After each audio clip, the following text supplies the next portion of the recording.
Welcome to the bottom of the hour, the real story. Fox News alert now, a new twist in the Lois Lerner email scandal. According to newly released docs, the former IRS official had yet another personal email account, which she used to conduct some IRS business during the agency's alleged targeting of political conservative groups. Well, an IRS lawyer telling the court this, quote, in addition to emails to or from an email account denominated Lois G. Lerner or Lois Home, some emails responsive to Judicial Watch's request may have been sent to or received from a personal email account denominated Toby Miles. Stephen Dinan is a political editor for the Washington Times. He broke this story wide open. Stephen, who the heck is Toby Miles?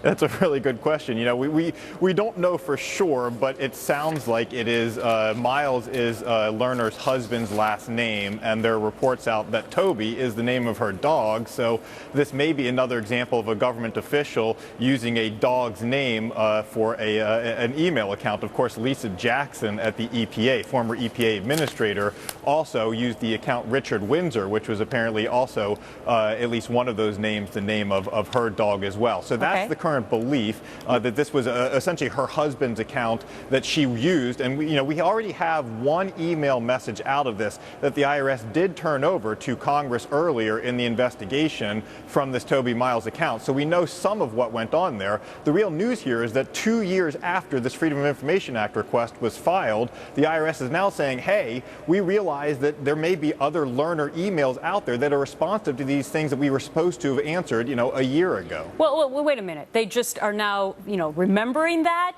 or they were only telling half of the truth earlier, and now we have this other email account, a personal email address, by the way, that could have subjected personal information about taxpayers to a whole different server, right? Right.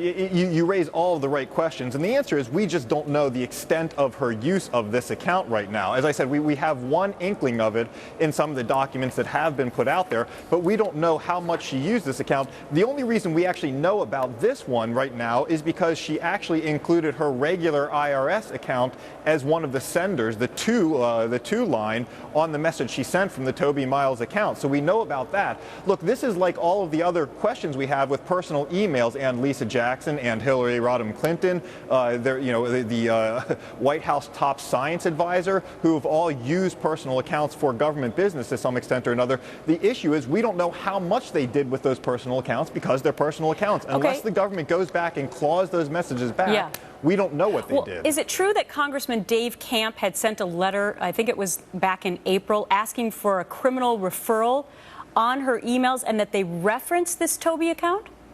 So, right, this is the referral that came. It was last year when Dave Camp and the Ways and Means Committee asked the Justice Department to look into Lois Lerner's actions all around in relation to the Tea Party. That's where we got this one glimpse of this email. What's interesting here is that the IRS, at the 2 months after that, had testified to the court in the same case that we're talking about now. They'd only referenced a single personal email address. Now, a year later, and a year and 2 months after, or a year and 4 months after the Ways and Means Committee exposed the email address, the IRS is suddenly saying, oh, wait, we may have to go back and do searches because we've just now decided that that third email account, the second private email account, may apply here. So that's why this is all so stunning. And you played the clip earlier from Tom Fitton from Judicial Watch. That's the real issue here is we really are getting this in drips and drabs, and it leaves you wondering what else is out there. It leaves you wondering how many government officials are doing government business on private emails. Seems to be a lot of them. All right. Stephen Dinan, thanks so much. Good job breaking that story. Let's go back to